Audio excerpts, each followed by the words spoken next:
Welcome. Today I'm going to tell you the truth about money. Now, I've learned everything I know about finance from my mother.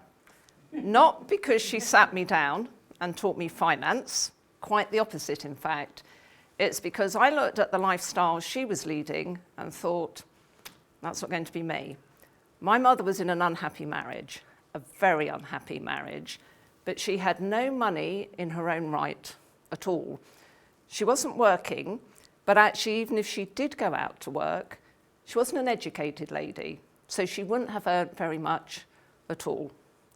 So in the days pre-child support agency, she knew that if she left my father, there was no way she could afford to support herself and 3 children. So she was trapped. And I decided I wasn't going to be like that.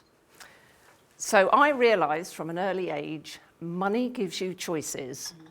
I'm not saying it makes you happy, because we all know of people who do have money and aren't happy. Now, for a woman whose title of the book is A Man Is Not a Financial Plan, it's not something that would immediately appeal to me, reading about this, but I've read it. It's a girl in New York put her query up on Craigslist. She's 25 years old. She does describe herself as spectacularly beautiful. Now, I've got no idea what that means.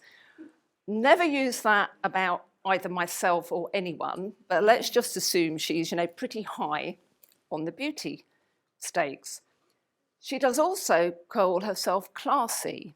Now, I have a little bit of an issue about can you call yourself spectacularly beautiful and classy in the same sentence? But, we can live with that.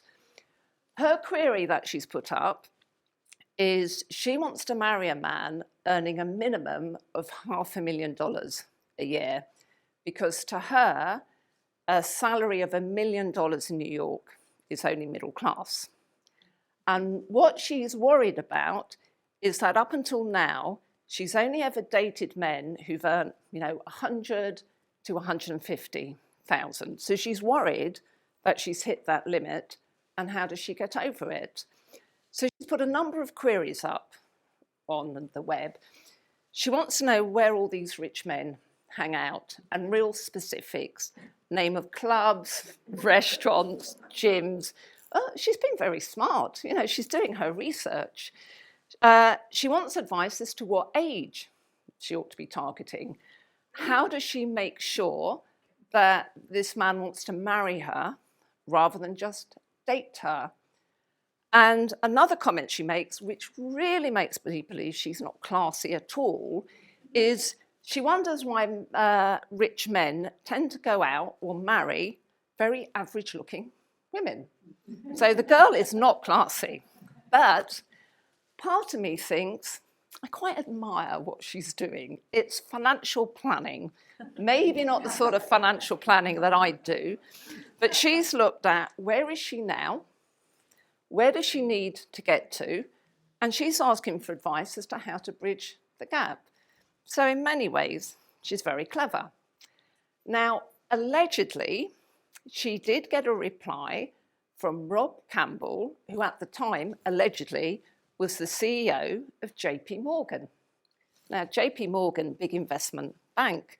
So if they're going to give her advice about, her financial plan, it was got to be worth reading. And the chap's come back and said, firstly, he does earn over 500,000. So he feels that he's well equipped to give this advice. And he gave her the answer as though he was analysing an investment deal. But what he pointed out to her, she's a depreciating asset.